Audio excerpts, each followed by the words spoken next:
یہ سارے مرتبے اللہ نے میرے نبی کو دی، ساری عظمتیں اللہ نے میرے نبی کو دی،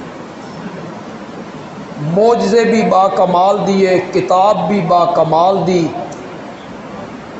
ان تمام نعمتوں اور فضیلتوں کے باوجود جو میرے نبی کو حاصل ہیں، میرے نبی ایک تمنا کرنے لگے، وَدِدتُّ ان اقتل فی سبیل اللہ ثم احیا ثم اقتل ثم احیا ثم اقتل۔ میری دلی آرزو ہے کہ اللہ مجھے اپنے راستے میں شہادت کی موت عطا۔ تو پھر شہادت ایسا مرتبہ نہیں ہے جس پر ماتم کیا جائے، شہادت باعث غم نہیں ہے، شہادت باعث فخر ہے کہ امام الانبیاء نے باوجود تمام عظمتوں کے یہ تمنا کی ہے کہ یا اللہ مجھے اپنے رستے میں شہادت کی موت عطا دے۔ میں کوئی لمبی چوڑی گفتگو آپ سے نہیں کرنا چاہتا، اصل میں تو میرا خطاب مرید کے میں ہے، عشاء کے بعد یہ بھی جھنگے چے۔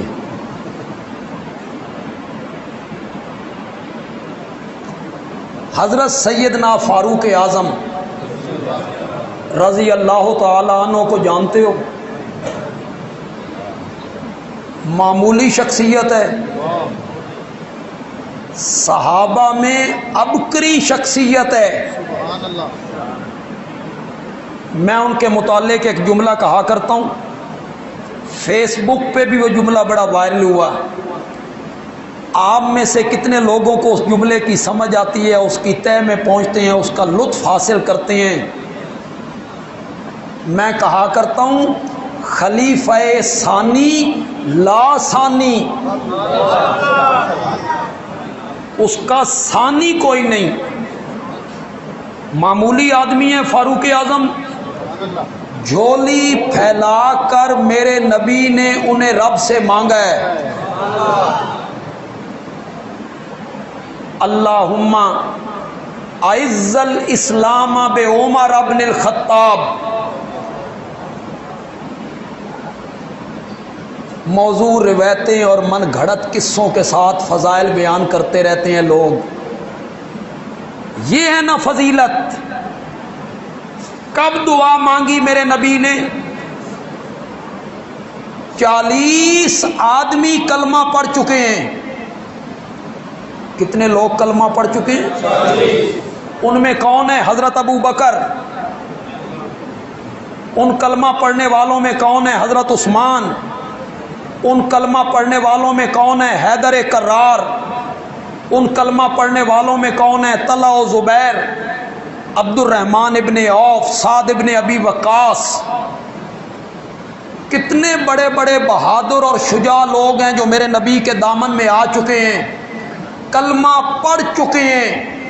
اس کے باوجود میرے نبی کہتے ہیں اللہم اعز الاسلام بعمر بن الخطاب۔ مولا ابو بکر بھی مسلمان ہو چکے ہیں، حضرت عثمان بھی میرے دامن میں آ چکے ہیں، پر اسلام کی گاڑی نہیں چلتی۔ حیدر کرار آ چکے ہیں، اسلام دی گڈی نہیں ٹردی۔ مولا جو اسلام دی گڈی ٹورنا چاہنا نا، خطاب کا بیٹا عمر دے دے۔ حضرت عمر کو میرے نبی نے دامن پھیلا کے رب سے اللہم اعز الاسلام بعمر بن الخطاب۔ میں وہ واقعہ نہیں بیان کرنا چاہتا کہ کس طرح مسلمان ہوئے تھے، وہ تو سکولوں کی کتابوں میں بھی لکھا ہوا ہوتا ہے اور عام طور پہ آپ پڑھتے رہتے ہیں، میں آپ کا وقت ضائع کرتا رہوں۔ جب دامن اسلام میں آ گئے نا تو پوچھا یا رسول اللہ نماز کہاں پڑھنی ہے؟ کہ اندر بند کمرے میں کہ کیوں کہ تیری قوم کے چودھری بیت اللہ میں نماز نہیں پڑھنے دیتے۔ ایک منٹ کے لیے تصور کیجئے، خدا کے لیے تصور کیجئے، حضرت ابو بکر کلمہ پڑھ چکے ہیں نماز بند کمرے میں، حضرت عثمان کلمہ پڑھ چکے ہیں نماز بند کمرے میں، حیدر کرار کلمہ پڑھ چکے ہیں نماز بند کمرے میں۔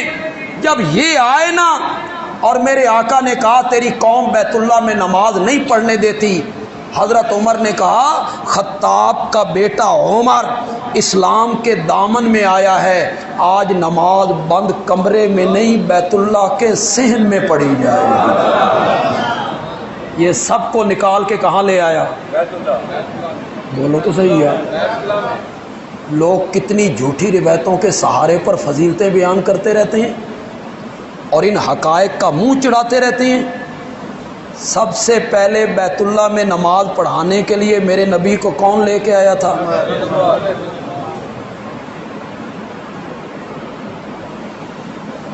کسی نے امیر شریعت سید عطا اللہ شاہ بخاری رحمت اللہ علیہ سے پوچھا،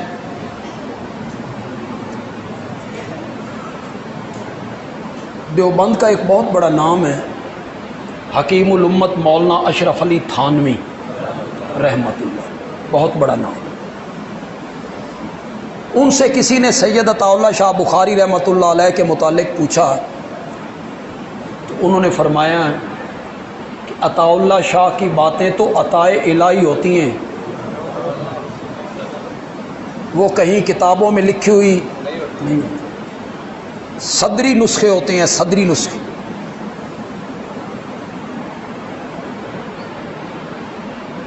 شاہ جی سے کسی نے پوچھا کہ شاہ جی حضرت عمر اور حضرت علی میں کیا فرق ہے؟ اب یہ فرق میں بیان کرنے لگوں تو شاید میں 2 گھنٹوں میں بھی بیان نہ کر سکوں کہ حضرت عمر کیا ہیں اور حضرت علی کیا ہیں رضی اللہ تعالی عنہ۔ شاہ جی نے 2 لفظوں میں حل کر دیا، صرف 2 لفظوں میں حل کیا ہے، آپ اس کی طرف توجہ کریں گے آپ کو ساری سمجھ آ جائے گی۔ شاہ جی نے کہا حضرت علی مرید محمد ہیں اور عمر جو ہے نا یہ مراد محمد ہے۔ حضرت علی خود آئے، حضرت ابوبکر خود آئے، حضرت عثمان خود آئے، حضرت طلحہ خود آئے، حضرت زبیر خود آئے، حضرت عمر خود نہیں آئے، انہیں میرے آقا نے جھولی پھیلا کے رب سے، یہ رب کا انتخاب ہے۔ آپ کہیں گے میں حضرت عمر کی فضیلتیں کیوں بیان کرنے لگ گیا ہوں؟ اس کا موضوع سے کیا تعلق ہے؟ موضوع میرا وہی ہے، شہادت باعث غم نہیں، شہادت باعث فخر ہے، شہادت باعث افسوس نہیں، شہادت باعث مسرت ہے۔ موضوع میرا یہی ہے، میں اسی طرف آنا چاہتا ہوں۔ یہ ساری عظمتیں حضرت عمر کو حاصل ہیں، یہ سارے فضائل حضرت عمر کو حاصل ہیں۔ میرے آقا کہتے ہیں میں معراج والی رات جب آسمانوں پہ گیا تو مجھے جنت میں لے جایا گیا تو مختلف لوگوں کے مجھے مکان دکھائے گئے۔ ایک مکان میں نے دیکھا جو ایک موتی کا بنا ہوا ہے، ایک موتی کا، اس سے خوبصورت مکان میں نے جنت میں کوئی نہیں دیکھا۔ میں نے پوچھا یہ کس کا مکان ہے؟ تو جبریل امین نے کہا یہ ایک قریشی جوان کا مکان۔ میں نے کہا میں قریشی بھی ہوں، جوان بھی ہوں، اس سے خوبصورت مکان بھی نظر نہیں آ رہا، میرا ہوگا؟ تو میں نے کہا مہما یا جبریلو، جبریل راستے سے ہٹ، میں یہ مکان اندر جا کے دیکھنا چاہتا ہوں۔ اے اندروں بھی ایڈا ہی سونا ہے جس طرح باہر سے نظر آ رہا ہے، میں نے یہ کہا تو جبریل امین نے کہا یا رسول اللہ ٹھہریے، یہ آپ کا مکان نہیں ہے، یہ خطاب کے بیٹے عمر کا مکان ہے۔ یہ بشارتیں بھی ہیں حضرت عمر کے لیے، یہ ساری عظمتیں بھی حضرت عمر کو حاصل ہیں۔ میرے آقا نے فرمایا لو کان بعدی نبی لکان عمر، میرے بعد اگر نبوت کا سلسلہ جاری ہوتا تو عمر میں یہ صفات پائی جاتی تھی کہ ان کے سر پہ نبوت کا تاج رکھا۔ یہ ساری عظمتیں انہیں حاصل ہیں، یہ سارے شرف انہیں حاصل ہیں، اس کے باوجود ان کی ذرا دعا سنیے گا۔ آخری حج کر کے بیت اللہ سے واپس آ رہے ہیں، چاند کی آخری تاریخیں ہیں، چاند مدھم ہو گیا ہے، ٹہنی کی طرح ہو گیا ہے۔ حضرت عمر رات کے ٹائم سوئے، چاند کی طرف دیکھا تو اسے خطاب کر کے کہا تم ہی کدی 14ویں دس آئے۔ پھر گھٹتے گھٹتے ایک پرانی ٹہنی کی طرح ہو گیا۔ کبھی مجھ پر بھی جوانی تھی، اعصاب مضبوط تھے، اب میں بھی کمزور ہو گیا ہوں۔ وہاں حضرت عمر نے 2 دعائیں اپنے رب کے حضور مانگی، اللہم انی اسألک شہادتا فی سبیلک ووفاتا فی بلد رسولک، یا اللہ مجھے جب بھی موت دینا نا شہادت کی موت دینا۔ معلوم ہوتا ہے شہادت ایسا مرتبہ تو ہے نا کہ کائنات کا تاجدار بھی اس کی تمنا کر رہا ہے، اور حضرت عمر جیسا آدمی بھی اس کے لیے دعائیں مانگ۔ یہ مرتبہ کوئی ایسا مرتبہ تو ہے نا شہادت کا، یہ باعث افسوس نہیں ہے، باعث مسرت ہے، باعث فخر ہے۔ اللہم انی اسألک شہادتا فی سبیلک، مولا جب بھی موت دینا شہادت کی موت دینا، ووفاتا فی بلد رسولک، اور جب بھی موت دینا تو اپنے نبی کے شہر میں دینا۔ کتنی دعائیں مانگی ذرا بولیے تو صحیح یار۔ آج میں اس سے تھوڑا سا ہٹ کے بھی ایک بات آپ کو سمجھانا چاہتا ہوں یار، ذرا بولیے کتنی دعائیں مانگ رہے ہیں؟ 2۔ کون کون سی؟ موت کون سی ہونی چاہیے؟ شہادت کی ایک دعا، اور موت بھی کہاں آنی چاہیے؟ مدینے میں۔ حضرت عمر نے صرف 2 دعائیں مانگی ہیں، موت دینا تو شہادت کی دینا، اور موت بھی مدینے کے اندر دینا۔ رب نے ان کی یہ دونوں دعائیں سنی اور سن کے فرمایا عمر گھٹ منگیائی، دامن کے مطابق مانگا ہے نا، ظرف کے مطابق مانگا ہے نا، طاقت کے مطابق مانگا ہے نا، میں تجھے شہادت کی موت بھی دوں گا، مدینے کے اندر دوں گا، اور تیری قبر بھی نبی پاک کی قبر منور کے ساتھ بنا دوں گا۔ یہ تیسری چیز حضرت عمر نے رب سے نہیں مانگی، یہ تیسری چیز رب سے نہیں مانگی تھی۔ انہوں نے کتنی چیزیں مانگی تھی؟ 2۔ رب نے جواب میں کتنی دے دی؟ 3۔ رب یہ بتانا چاہتا ہے لوگوں مجھ سے مانگا کرو، میں لوگوں کو مانگے سے زیادہ دیا کرتا ہوں، میں لوگوں کو مانگے سے، لوگ مانگتے کم ہیں، میں انہیں دیتا زیادہ ہوں۔ میں بعض مفسرین کی بات کو تسلیم کر لوں تو حضرت ایوب علیہ السلام پر جب آزمائشیں آئیں نا، اللہ نے سارے بچے لے لی، بیٹیاں بھی بیٹے بھی، زمینیں تھی وہ بھی لے لی، نوکر چاکر سارے ختم، وجود اسے ایک بیماری لگ گئی۔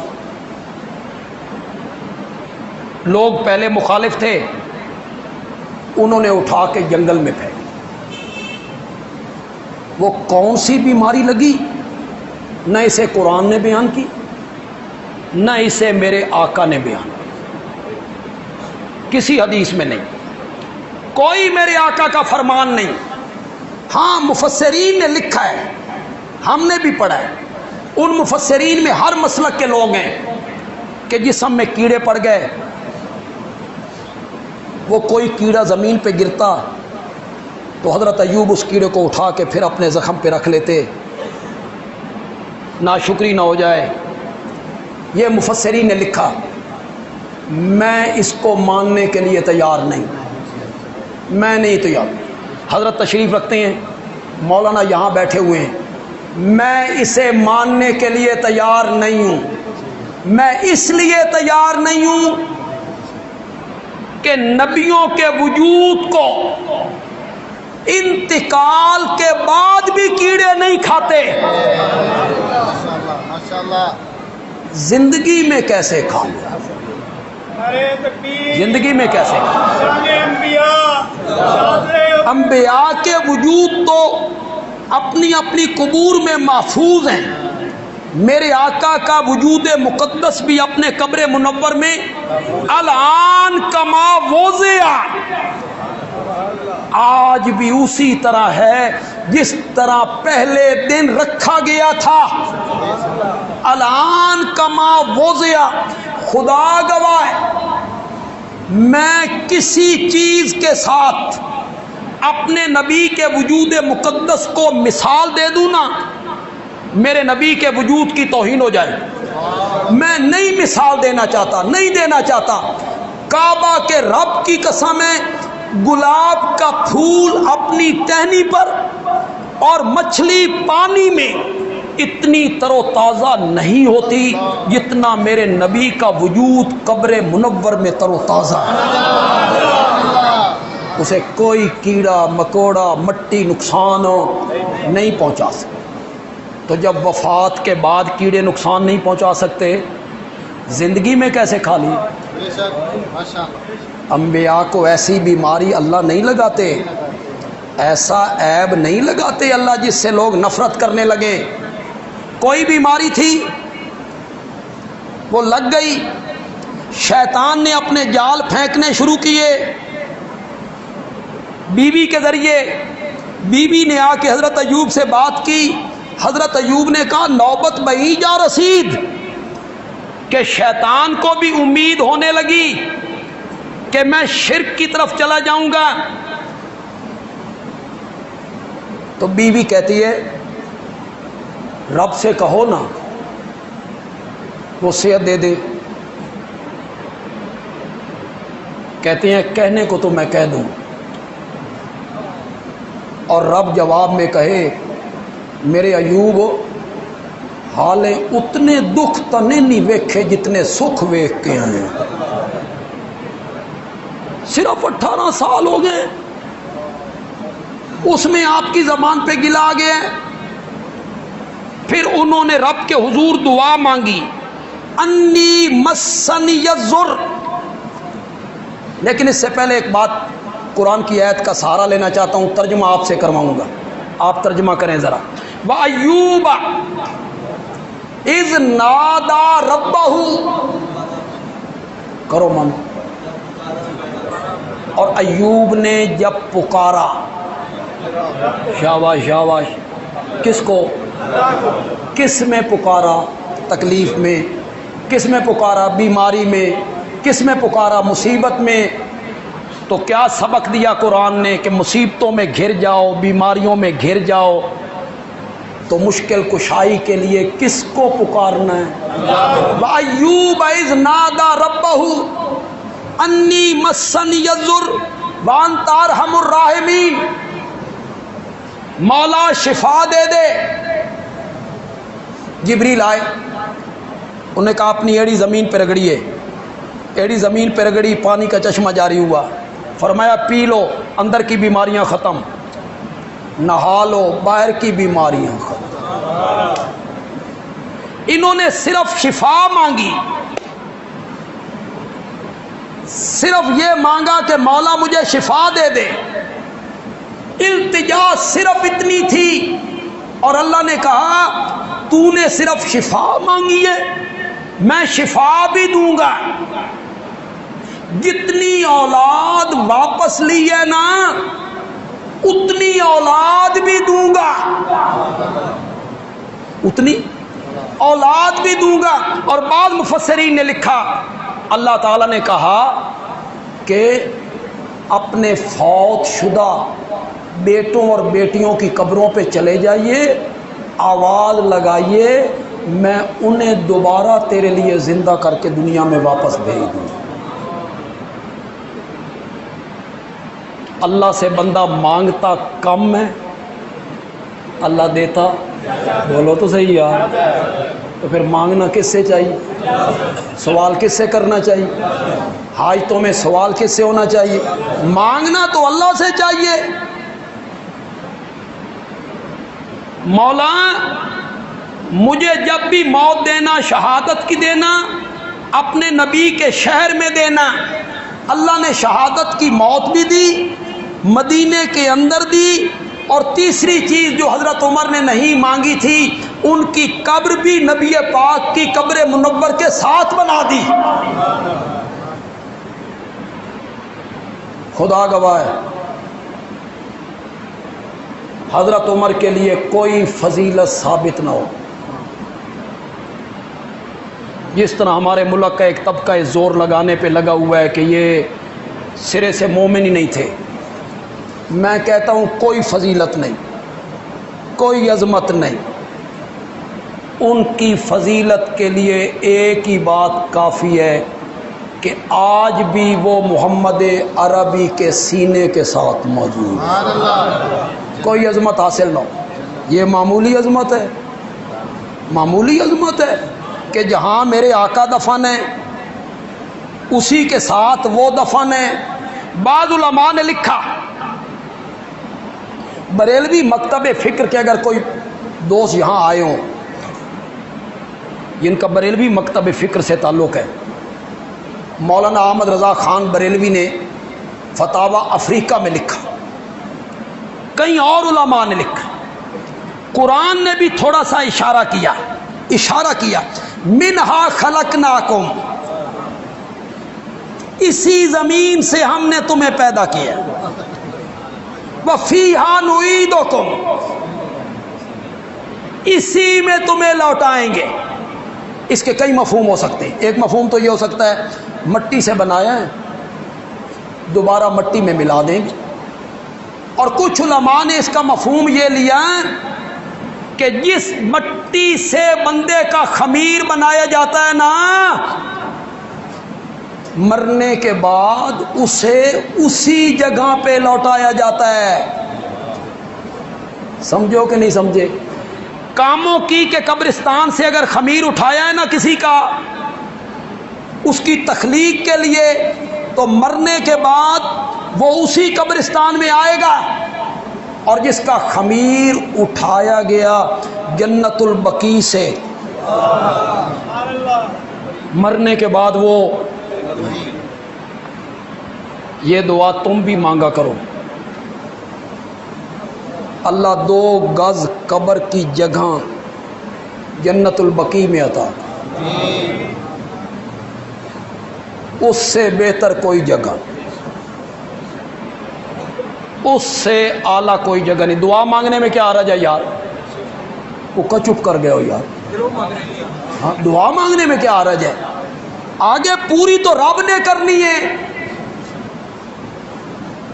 اور رب جب پوری کرتا ہے تو پھر وہ اسباب بھی نہیں دیکھتا۔ پھر بم پھٹتا ہے لاہور میں، علامہ احسان الہی ظہیر رحمۃ اللہ علیہ زخمی ہو کے پہنچ جاتے ہیں ریاض ہسپتال میں، وہاں انتقال ہو گیا، اور دفن کے لیے ان کو لے جایا جاتا ہے جنت البقیع میں۔ کہاں بم پھٹا، کہاں علاج ہوا، اور کہاں دفن ہوئے؟ تو رب سے کیا بعید ہے؟ دعا تو مانگو یار، اللہ قبر کے لیے 2 گز جگہ، بندہ ہو مومن، متقی، پرہیزگار، ایماندار موحد اور جنت البقیع میں دفن ہو جائے، قیامت کا دن ہونا ہے، کاموں کی والے نے اٹھنا ہے کاموں کی قبرستان سے، سرگودے والوں نے سرگودے سے، لاہور والوں نے لاہور سے۔ حدیث میں آتا ہے ایک آگ پیچھے لگے گی، آگ،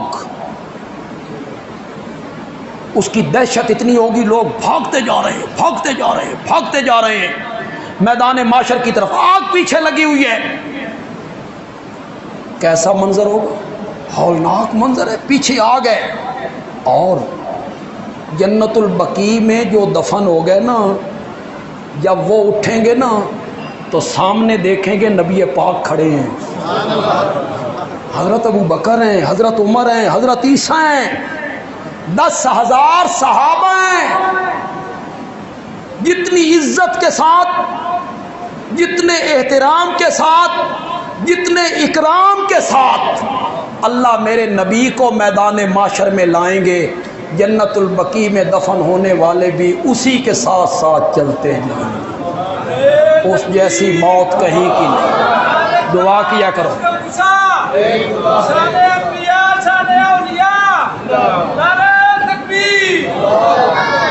جس مٹی سے خمیر لیا گیا،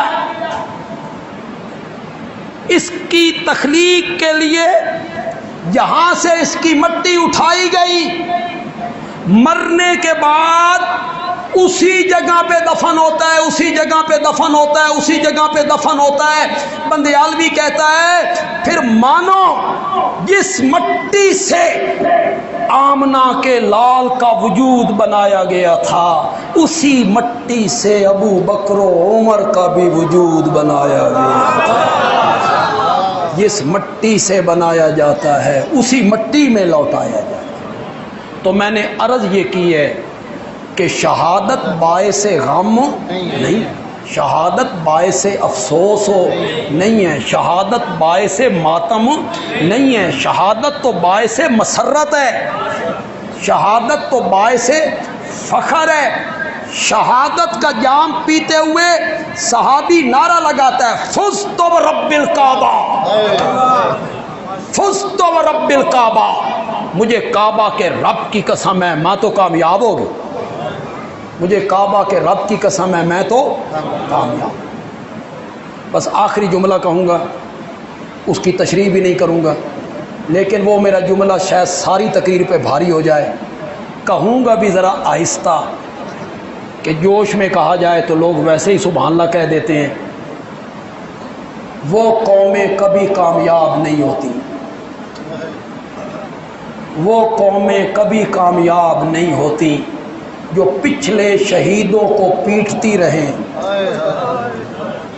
وہ قومیں کبھی کامیاب نہیں ہوتی جو پچھلے شہیدوں کو پیٹتی رہیں۔ قومیں وہی کامیاب ہوتی ہیں جو امت کو نئے نئے شہید جنم دے کر دیتی رہیں، نئے نئے شہید دیتی رہیں۔ وہ جو ایک شعر پڑھتے رہتے ہو، شہید کی جو موت ہے، وہ تو صحیح ہے، تمہیں سے اے مجاہد و جہان کا ثبات ہے۔ شہید کی جو موت ہے وہ قوم کی، کیا مطلب ہے اس کا؟ کیا مطلب ہے؟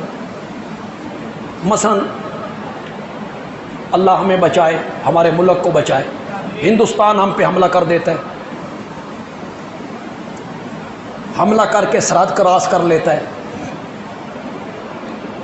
اللہ تعالیٰ کہتے ہیں جب ظالم ظلم پہ کمر باندھ لیتا ہے نا تو ہم چند مظلوموں کو اٹھاتے ہیں، اٹھو ظالم کا راستہ روکو، چند لوگ اٹھ کھڑے ہوتے ہیں، وہ اٹھ کے ظالم کا راستہ روکتے ہیں، وہ جام شہادت نوش کر جاتے ہیں۔